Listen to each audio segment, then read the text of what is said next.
Hi, we're Carrie and Nana with Forget Him Not. Our mission is to find creative ways to help you forget not the Lord. For this project, you can use paint in any color that you like. And the more colors that you have, the more fun the painting will be, the more colorful it's going to be.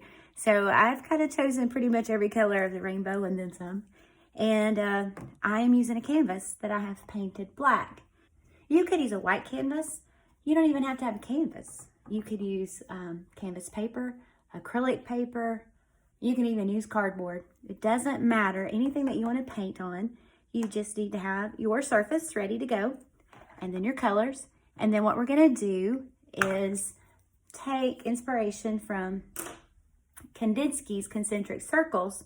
But since we're going with a heart theme of love the Lord your God with all your heart, soul, mind, and strength, and love your neighbor as yourself, we're going to represent all of our neighbors and people that we love, the people God has called us to love, with a different color of paint. So you can think about each person and what color they would be.